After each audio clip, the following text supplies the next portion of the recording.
Hello, welcome back to my channel. അപ്പോൾ കുറച്ച് കാലത്തിന് ശേഷമാണ് ഒരു വ്ലോഗ് അപ്ലോഡ് ചെയ്യുന്നത്.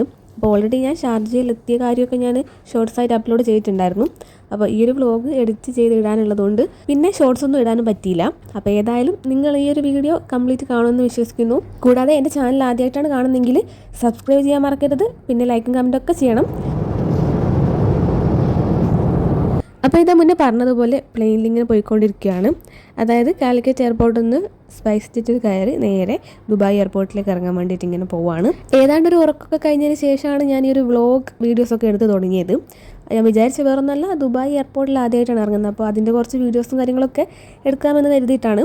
അപ്പോൾ അത് മാത്രമല്ല, അവിടെ എത്രത്തോളം വീഡിയോസൊക്കെ എടുക്കാൻ പറ്റുമെന്ന് എനിക്കറിയില്ല, എന്നാൽ പോലും കുറച്ച് വീഡിയോസൊക്കെ എടുക്കാം എന്നുള്ളൊരു ഇതിൽ അങ്ങനെ എടുത്ത് തുടങ്ങിയതാണ്. ഏതായാലും പ്ലെയിന് അധികം ലേറ്റ് ഒന്നുമല്ല, കുറച്ച് ഡിലേ ആയിട്ടാണ് അവിടെ നിന്ന് കയറിയത്. അപ്പോൾ അതിനനുസരിച്ചിട്ട് ആ ഒരു ടൈമിൽ തന്നെ ഞങ്ങൾ അവിടെ എത്തിയിട്ടുണ്ടായിരുന്നു. പിന്നെ പ്ലെയിന് ലാൻഡ് ചെയ്തതിന് ശേഷം കുറച്ച് സമയം ഒന്നിങ്ങനെ റൺവേ കൂടെ പോയതിന് ശേഷമാണ് ഞങ്ങൾ ഇറങ്ങാനുള്ള സ്ഥലത്ത് എത്തിയത്. അങ്ങനത്തെ പ്ലെയിനിൽ നിന്ന് നേരെ ഇറങ്ങി പോവുകയാണ്. അതിനിടയിൽ റൺവേ കൂടെ ഇങ്ങനെ പോകുമ്പോൾ അവിടെയുള്ള പ്ലെയിനും കാര്യങ്ങളൊക്കെ കണ്ട് ശരിക്കും അതിശയിച്ചു പോയി. വേറെ ഒന്നല്ല, എമിറേറ്റ്സിൻ്റെ തന്നെ ഇഷ്ടം പോലെ പ്ലെയിൻ ഉണ്ടായിരുന്നു. മാത്രമല്ല അതിൻ്റെ സൈസ് എന്നൊക്കെ പറയുന്നത് നല്ല വലുതാണ്. അപ്പോൾ ആദ്യമായിട്ടാണ് ഞാൻ എത്രയും വലിയ പ്ലെയിനൊക്കെ കാണുന്നത്. എമിറേറ്റ്സിൻ്റെ മാത്രമല്ല, അല്ലാതെ വേറെ കുറേ പ്ലെയിനും കാര്യങ്ങളൊക്കെ അവിടെ ഉണ്ടായിരുന്നു. അപ്പോൾ ഏതായാലും എനിക്കിതൊക്കെ പുതിയ പുതിയ കാഴ്ചകൾ തന്നെയാണ്. അതുകൊണ്ടൊക്കെ തന്നെയാണ് ഞാനിതിങ്ങനെ വീഡിയോസ് ആയിട്ട് എടുത്ത് അപ്ലോഡ് ചെയ്യാമെന്നൊക്കെ വിചാരിച്ചത്. പിന്നെ എൻ്റെ ഈ വ്ലോഗും കാര്യങ്ങളൊക്കെ വെയിറ്റ് ചെയ്ത് നിൽക്കുന്ന ആൾക്കാരുണ്ടോയെന്നൊന്നും എനിക്കറിയില്ല. എന്നാൽ പോലും ഏതെങ്കിലും ഒരു വീഡിയോ ഒക്കെ അപ്ലോഡ് ചെയ്ത് കഴിഞ്ഞാൽ കാണാൻ കുറച്ച് പേരെങ്കിലും ഉണ്ടാവും. പറയുകയാണെങ്കിൽ ഒരു വിരലിലെണ്ണുന്ന ആൾക്കാർ അത്രേ ചിലപ്പോൾ ഉണ്ടാവുള്ളൂ. അത് പറയുമ്പോൾ അതിൽ എനിക്ക് എടുത്ത് പറയാനുള്ള ഒരാളെന്ന് പറയുന്നത് എൻ്റെ സിസ്റ്ററിൻ്റെ മകളാണ്. മുന്നേ വീഡിയോസിലൊക്കെ ഇട്ടിട്ടുണ്ട്. വേറെ ആരുമല്ല, നന്ദക്കുട്ടിയാണ്. അപ്പോൾ അവൾക്ക് പുതിയ ഫോണൊക്കെ കിട്ടിയതിന് ശേഷം എൻ്റെ ഒരൊറ്റ വീഡിയോ പോലും ലൈക്കും കമൻറ്റും ഒന്നും ഇല്ലാതെ ഞാൻ കണ്ടിട്ടേയില്ല. അത് അങ്ങനെ പറയണമെന്ന് വിചാരിച്ചില്ല, പക്ഷേ എനിക്ക് ആ ഒരു തരുന്ന സപ്പോർട്ടൊക്കെ വലിയ കാര്യമാണ്. പിന്നെ ഞാൻ എൻ്റെ ഒരു ഹാപ്പിനെസ്സിന് വേണ്ടിയിട്ട് തന്നെയാണ് വീഡിയോസൊക്കെ എടുക്കുന്നതും അപ്ലോഡ് ചെയ്യുന്നതൊക്കെ. പക്ഷേ ചില സമയങ്ങളിൽ എനിക്കത് വിചാരിച്ച പോലെ എഡിറ്റ് ചെയ്യാനോ അപ്ലോഡ് ചെയ്യാനൊന്നും പറ്റിയെന്ന് വരില്ല. എന്നാൽ പോലും എനിക്ക് വളരെ ഇഷ്ടമുള്ളൊരു പരിപാടിയാണിത്. അപ്പോൾ അതുകൊണ്ട് തന്നെ ഞാൻ നിങ്ങളുടെ സപ്പോർട്ടും കൂടെ ഉണ്ടെങ്കിൽ അതെനിക്ക് കൂടുതൽ ഹാപ്പിയാവും, അത്ര തന്നെ. എന്നാൽ പോലും എനിക്ക് പറ്റുന്ന പോലെ പറ്റുന്ന കാലത്തോളം ഞാൻ എന്തായാലും വീഡിയോസ് ഇടും. അപ്പോൾ പറഞ്ഞ് വിഷയമൊക്കെ മാറിപ്പോയെന്ന് തോന്നുന്നു അല്ലേ. അപ്പോൾ ഞാനിതാ ഇങ്ങനെ പോകുന്നുണ്ട്. ഈ നടന്ന് പോയിക്കൊണ്ടിരിക്കുന്ന സംഗതി ഞാൻ ആദ്യമായിട്ടാണ് കേട്ടോ കാണുന്നത്. സംഭവം ഒരു വാഗ്വേ ട്രാവലേറ്റർ ഓട്ടോ വാക്ക് എന്നൊക്കെ പറയും. ഞാൻ നേരെ ഗൂഗിളിൽ പോയി തപ്പിയതാണ് കേട്ടോ. പിന്നെ അത് മാത്രമല്ല, എയർപോർട്ടിൻ്റെ അകത്ത് അങ്ങനത്തെ ഇഷ്ടമാതിരി ഉണ്ടായിരുന്നു. അപ്പോൾ അതൊക്കെ ആൾക്കാരിങ്ങനെ നടന്നു പോവുകയാണോ ഓടുകയാണോ എന്നറിയില്ല, അത്രയും സ്പീഡിലായിരുന്നു. വാഗ്വേ മൂവ് ചെയ്യുന്നതല്ല, വാഗ്വേ സ്ലോ ആയിട്ടാണ് പോകുന്നത്. പക്ഷേ ആൾക്കാർ നല്ല സ്പീഡിലാണ് പോകുന്നത്. വേറൊന്നുമല്ല, എയർപോർട്ടിൻ്റെ പുറത്തേക്ക് ഇറങ്ങാൻ വേണ്ടിയിട്ട് അത്യാവശ്യം നല്ലോണം നടക്കാനുണ്ട്. അപ്പോൾ അതിൻ്റെ ഇടയ്ക്ക് കുറച്ച് ഹെൽപ്പ് ആയിക്കോട്ടെ എന്ന് വെച്ചിട്ടായിരിക്കും ഈ ഒരു സംഗതി വെച്ചിട്ടുള്ളത്. അത് കഴിഞ്ഞ് നേരെ മെട്രോയിലാണ് കയറിയത്. മെട്രോ എന്ന് പറയുമ്പം വളരെ കുഞ്ഞു മെട്രോ ആണ്. ദുബായ് മെട്രോയിൽ ഞാൻ ഇതുവരെ കയറിയിട്ടില്ല. അതുപോലെ തന്നെ ഈ ഒരു മെട്രോയിൽ ഫസ്റ്റ് ടൈമാണ്. എല്ലാവരും സ്പീഡിൽ നടന്നു പോകുന്നത് പുറത്തേക്ക് പെട്ടെന്ന് ഇറങ്ങാൻ വേണ്ടിയിട്ടായിരിക്കും. പക്ഷേ ഞാൻ അവരുടെ കൂടെ തന്നെ സ്പീഡ് നടന്നത് നേരെ ഈ മെട്രോയിലേക്ക് കയറാൻ വേണ്ടിയിട്ടായിരുന്നു.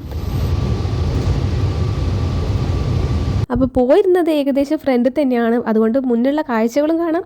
പിന്നെ ഒരു ഡ്രൈവർ പോലെയൊക്കെ ഇങ്ങനെ ഇരുന്ന് പോവുകയും ചെയ്യാം. അങ്ങനെ നേരെ അത് ഇറങ്ങാൻ വേണ്ടി പോവാണ്. അങ്ങനെ മെട്രോ എന്നൊക്കെ ഇറങ്ങി എന്നതിന് ശേഷം വീണ്ടും നടക്കൽ തന്നെയാണ് പരിപാടി. ഇനിയും കുറച്ച് നടന്നു പോകാനുണ്ട്. അപ്പോൾ ഞങ്ങൾ നേരെ ഇറങ്ങുന്നത് ടെർമിനൽ 1-ലാണ്. അമ്മേൻ്റെ ചേച്ചീൻ്റെ മകനുണ്ട് ഇവിടെ, ഷൈജോട്ടൻ. അവളോട് ഞാൻ മുന്നേയുള്ള വീഡിയോസ് ഞങ്ങൾ കറങ്ങാനൊക്കെ കൊണ്ടുപോയത് ഷൈജോട്ടൻ തന്നെയാണ്. അതിൻ്റെ വീഡിയോസൊക്കെ മുന്നേ ഇട്ടിട്ടുണ്ടായിരുന്നു. അപ്പോൾ ഏട്ടൻ വന്ന് കൂട്ടുമെന്ന് പറഞ്ഞിട്ടുണ്ടായിരുന്നു. അതായിരുന്നു ഏക ഒരു ആശ്വാസം. വേറൊന്നുമല്ല, ഞങ്ങളുടെ ആക്ച്വൽ ലാൻഡിങ് ടൈം എന്ന് പറയുന്നത് 2:40 AM ആയിരുന്നു. അതെങ്ങനെ പോയാലും ഒരു 3 AM, മാക്സിമം ഒരു 4 AM വരെയൊക്കെ പോവാം. എന്ത് തന്നെയായാലും ആ ഒരു സമയത്ത് അച്ഛനമ്മക്ക് വന്ന് കൂട്ടാൻ കുറച്ച് ബുദ്ധിമുട്ടായിരുന്നു. അതുകൊണ്ടാണ് ഏട്ടനോട് പറഞ്ഞത്. ഏട്ടനാണെങ്കിൽ അവിടെ ദുബായ് എയർപോർട്ടിൻ്റെ അടുത്ത് തന്നെയാണ് റൂമും വരുന്നത്. പക്ഷേ ഷാർജ എയർപോർട്ടിലാണെങ്കിൽ ഇതൊന്നും വേണ്ടി വരില്ലായിരുന്നു. അച്ഛനമ്മയും വന്നില്ലെങ്കിൽ പോലും ഞാനും അനിയനും കൂടെ ഉള്ളതുകൊണ്ട് പുറത്തേക്ക് ഇറങ്ങിയിട്ട് ഒരു ടാക്സി അങ്ങനെ വിളിച്ചിട്ട് നേരെ റൂമിലേക്ക് പോകാനുള്ളതേ ഉണ്ടായിരുന്നുള്ളൂ. അതെനിക്ക് കുഴപ്പമില്ലായിരുന്നു. പക്ഷേ ദുബായ് ആയതുകൊണ്ട് എനിക്ക് അത്ര ഒരു ഐഡിയ ഇല്ലായിരുന്നു. അപ്പോൾ അതുകൊണ്ട് ഞാൻ എന്തായാലും ആ റിസ്കിന് മുതിർന്നില്ല. പറയുമ്പോൾ അത്ര വലിയ റിസ്ക് ഒന്നുമല്ല. പിന്നെ ഏട്ടൻ ധൈര്യമായിട്ടിരുന്നോ പേടിക്കണ്ടെന്നൊക്കെ പറഞ്ഞപ്പോൾ പിന്നെ അതിനെപ്പറ്റി ഓർത്ത് ടെൻഷൻ ഇല്ലായിരുന്നു. എല്ലാം നല്ല സ്മൂത്തായിട്ട് തന്നെ പോയി. പക്ഷേ അവസാനം ഘട്ടത്തിൽ ഞങ്ങൾക്ക് ചെറിയൊരു അബദ്ധം പറ്റി. വേറെ ഒന്നല്ല, അവിടെ സ്ക്രീനിൽ ഇങ്ങനെ ഏതൊക്കെ പ്ലെയിനിൻ്റെ ലഗേജസ് എവിടെയൊക്കെ വരും എന്നുള്ളത് കറക്റ്റ് അവിടെ കൊടുത്തിട്ടുണ്ട്. പക്ഷേ ഞങ്ങൾ ആദ്യം കണ്ട ആ ഒരു സ്ഥലത്ത് പോയി അവിടെ നിന്നു. ഏകദേശം ഒരു 1.5 മണിക്കൂർ നല്ല പോസ്റ്റായിട്ട് അവിടെ ഇരുന്നു. പക്ഷേ ഭാഗ്യം ഉണ്ടായിരുന്നു, ഏട്ടൻ എത്തിയിട്ടില്ലായിരുന്നു. അപ്പോൾ അതുകൊണ്ട് ഞങ്ങൾക്ക് അത്രയും സമയം അവിടെ നിന്നതിന് വലിയ കുഴപ്പമില്ല. അപ്പോൾ അങ്ങനെ നിന്ന് ലാസ്റ്റാണ് ആ ഒരു ബോധോദയം ഞങ്ങൾക്ക് വന്നത്. അപ്പോൾ നേരെ ഞങ്ങളുടെ ലഗേജസ് വരുന്ന ആ ഒരു സ്ഥലത്ത് പോയപ്പോൾ അവിടെയാണെങ്കിൽ ഒടുക്കത്തെ തിരക്ക്. എന്നാൽ പോലും അവിടെ ഒരു 10-20 മിനിറ്റ്, ഏകദേശം ഒരു 1/2 മണിക്കൂർ തന്നെ അവിടെ നിൽക്കേണ്ടി വന്നിട്ടുണ്ട്. ഫൈനലി ഞങ്ങളുടെ ലഗേജൊക്കെ കിട്ടി. ഞങ്ങൾ നേരെ പുറത്തേക്ക് ഇറങ്ങുവാണ്. പ്ലെയിന് 10-15 മിനിറ്റോളം ഡിലേ ആണെങ്കിൽ കൂടെ അതിനേക്കാട്ടും വലിയ ഡിലേ ആണ് ഞങ്ങൾക്ക് ലഗേജ് എടുക്കാൻ വേണ്ടി കിട്ടിയത്. പണ്ടൊക്കെ ക്രാഫ്റ്റ് ചെയ്യുന്ന സമയത്തായിരുന്നു കുപ്പികളൊക്കെ കാണുമ്പോൾ ചെക്കാവുന്ന പരിപാടി. ഇപ്പോൾ ഡ്യൂട്ടി ഫിൽ കുറച്ച് കുപ്പികളൊക്കെ കണ്ടപ്പോൾ ഞാൻ ജസ്റ്റ് ഒന്ന് ഇവിടെ നോക്കി നിന്ന് പോയി. അകത്ത് കുറച്ച് സമയം പോസ്റ്റ് ആയതുപോലെ തന്നെ പുറത്തും കുറച്ച് സമയം പോസ്റ്റ് ആയിട്ടുണ്ടായിരുന്നു, കാരണം ഏട്ടൻ എത്തിയിട്ടില്ലായിരുന്നു. ഏതായാലും അധിക സമയം ഒന്നും നിൽക്കേണ്ടി വന്നില്ല. അപ്പോഴേക്കും ഏട്ടൻ എന്താ വന്നിട്ടുണ്ട്. ഇനി നേരെ റൂമിലേക്ക് പോവാണ്. എയർപോർട്ടിൽ നിന്ന് ഏതാണ്ട് 1.25 മണിക്കൂറാണ് റൂമിലേക്ക് ഉള്ളത്. പക്ഷേ എയർപോർട്ടിന്റെ പുറത്തേക്ക് ഇറങ്ങിയാലും കുറച്ചധികം സമയം നമ്മൾ എയർപോർട്ടിൽ തന്നെയായിരിക്കും കണ്ടുകൊണ്ടിരിക്കുക, കാരണം അത്രയും വലുതാണല്ലോ എയർപോർട്ട്. അപ്പോൾ ഇത്രയൊക്കെയാണ് ദുബായ് എയർപോർട്ടിലെ വിശേഷങ്ങളൊക്കെ പറയാനുള്ളത്. അപ്പോൾ ഏതായാലും എനിക്ക് ഷാർജ എയർപോർട്ടിനെക്കാളും കുറച്ചുകൂടെ ദുബായ് എയർപോർട്ട് ഇഷ്ടപ്പെട്ടു. വേറൊന്നല്ല, മെട്രോയിൽ കയറിയത് ഉൾപ്പെടെ എല്ലാം പുതിയ എക്സ്പീരിയൻസ് ആയിരുന്നല്ലോ. അപ്പോൾ ഞങ്ങൾ പോകുന്ന വഴിക്ക് ഏട്ടൻ നേരെ ഞങ്ങളെ കൊണ്ടുപോയത് ഒരു ടീ ഷോപ്പിലേക്കാണ്. ഏട്ടൻ്റെ ഓഫീസിന് തൊട്ടടുത്തുള്ള ഒരു ടീ ഷോപ്പാണ്. പൊതുവെ ആ ഒരു ടൈമിൽ വേറെ ഷോപ്പൊന്നും കണ്ടിട്ടില്ലായിരുന്നു, പക്ഷേ ഇത് 24 hours ഓപ്പണിംഗ് ആയിട്ടുള്ള ഒരു ഷോപ്പാണ്. ഞങ്ങൾ എത്തിയ ആ ഒരു സമയത്ത് അവിടെ ബ്രേക്ക്ഫാസ്റ്റ് ഒക്കെ ആവുന്നേ ഉണ്ടായിരുന്നുള്ളൂ. അപ്പോൾ പൊറോട്ട ഉണ്ടെന്ന് പറഞ്ഞപ്പോൾ ഞങ്ങൾ പൊറോട്ട എഗ് സാൻഡ്വിച്ച് കഴിച്ചു.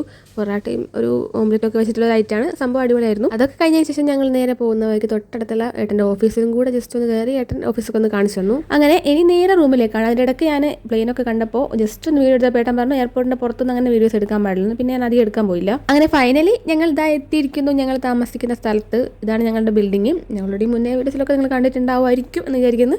അപ്പോൾ എന്തായാലും ഞാൻ എത്തുമ്പോഴത്തേക്ക് ഇതാനിയൻ എന്നെ കൂട്ടാണ്ട് പോയി മേലേക്ക്. ഏതായാലും അവൻ ഇങ്ങോട്ട് താഴോട്ട് വരുമോ ഞാൻ മേലോട്ട് പോകണോ എന്നുള്ള സംശയത്തിൽ ഞാൻ അവിടെ തന്നെ നിന്നു. സംഭവം അവൻ ലഗേജസ് എടുക്കാൻ വേണ്ടിയിട്ട് ഒരു ട്രോളി എടുക്കാൻ വേണ്ടി റൂമിലേക്ക് പോയായിരുന്നു. നോക്കുമ്പോൾ ട്രോളി ഇല്ല. അപ്പോൾ പിന്നെ ലാസ്റ്റ് അവർ രണ്ടാളും കൂടെ തന്നെ ലഗേജസ് ഒക്കെ എടുത്ത് മേലേക്ക് കയറ്റി. അങ്ങനെ നീണ്ട ഇടവേളയ്ക്ക് ശേഷം അനിയനും കുറച്ചൊരു ഇടവേളയ്ക്ക് ശേഷം ഞാനും അച്ഛനമ്മേനെയും വീണ്ടും കണ്ടു. ഞങ്ങൾ എത്തിയപ്പോൾ അച്ഛൻ അവിടെ ഇല്ലായിരുന്നു, പണിക്ക് പോയിട്ടുണ്ടായിരുന്നു. പിന്നെ അമ്മയും ചെറിയ പണിത്തിരക്കിലൊക്കെ ആയിരുന്നു. അപ്പോൾ എത്തിയപ്പോൾ തന്നെ ലഗേജൊക്കെ ഓപ്പൺ ആക്കേണ്ടി വന്നിട്ടുണ്ട്, കാരണം ഏട്ടന് കൊടുക്കാൻ 1-2 സാധനം ഉണ്ടായിരുന്നു. അപ്പോൾ അതൊക്കെ എടുത്ത് കൊടുത്തു. ഏട്ടൻ പെട്ടെന്ന് തന്നെ പോയി. അപ്പോൾ ഇത്രയൊക്കെയുള്ള ഒരു വീഡിയോ. അപ്പോൾ ഏതായാലും നിങ്ങൾ വീഡിയോ അവസാനം വരെ കണ്ടവരാണെങ്കിൽ ഒരു ബിഗ് താങ്ക് യു പറയുന്നു. സബ്സ്ക്രൈബ് ഒക്കെ ചെയ്ത് സപ്പോർട്ട് ചെയ്യുന്ന വിശ്വാസത്തോടെ അടുത്തൊരു വീഡിയോ കാണുന്നവരെ ചാച്ചാ.